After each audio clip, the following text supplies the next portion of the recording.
Karibu mpendwa msikilizaji na mfuatiliaji wa St. Gaspar Media katika kipindi cha tafakari ya Injili ya siku.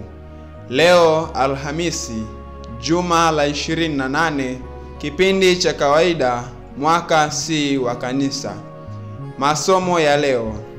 Somo la kwanza linatoka katika kitabu cha waraka wa Mtume Paulo kwa Warumi, sura ya 3, aya ya 21 hadi ya 30.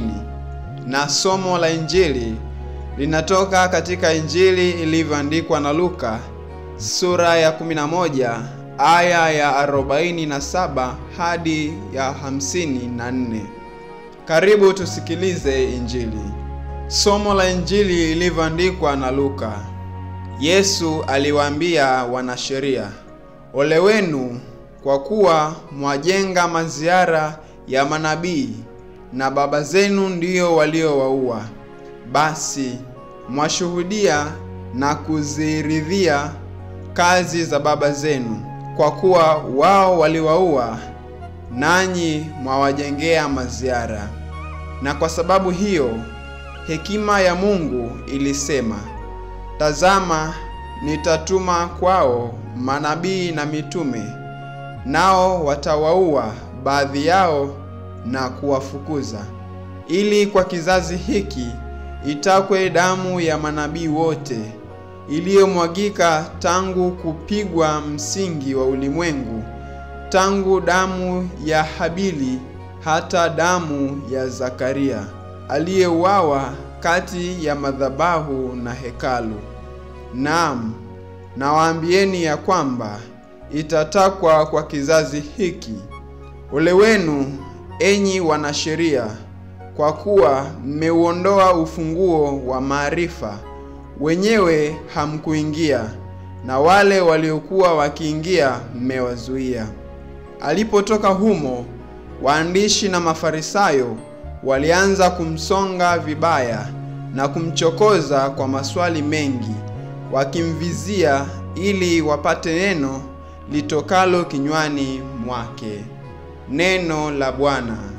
Sifa kwako Kristo. Ndugu zangu, ninawaalika tusikilize na kutafakari pamoja ujumbe unaotokana na somo la Injili tulilolisikia. Tunasoma kutoka waraka wa Mtume Paulo kwa Wagalatia, sura ya 5, aya ya 22, ya kuwa, "Lakini tunda la Roho ni upendo, furaha, amani, uvumilivu, utu wema, fadhili, uaminifu, upole na kiasi." Basi kwa namna ya kipekee zaidi, nawaalika leo tutafakari juu ya tunda la Roho Mtakatifu la uaminifu. Ndugu zangu, uaminifu ni msukumo wa ndani katika dhamira ya mtu ambao humpelekea mtu kuwa na tabia ya kuwa mkweli na mwenye kutegemewa katika maneno na matendo yake. Kwa hivyo, uaminifu ni sifa ya mtu ambaye husema ukweli, hutimiza ahadi zake hata ikimpasa kutoa gharama kubwa, na ni sifa ya mtu ambaye hutenda kwa haki bila udanganyifu wowote. Injili tuliyoisikia ni mwendelezo wa lawama na maonyo ya Yesu kwa Mafarisayo na walimu wa sheria, kwa kuwa walikuwa watu walio na elimu ya kutosha. Kwa hivyo walipaswa kutumia vema elimu yao kwa kuwafundisha wengine wapate maarifa na ukweli wa Mungu. Lakini wao hawakufanya hivyo, na mbadala wake walikosa uaminifu katika kutimiza wajibu wao wa msingi, kwa kuwa waliwatwika watu mizigo isiyochukulika, wala wao wenyewe hawakuigusa mizigo hiyo hata kwa vidole vyao.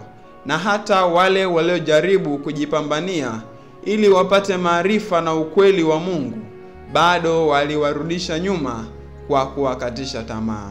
Na kwa namna kipekee zaidi, somo la Injili ya leo, Yesu anawalaumu wanasheria kwa kuwa wanafiki.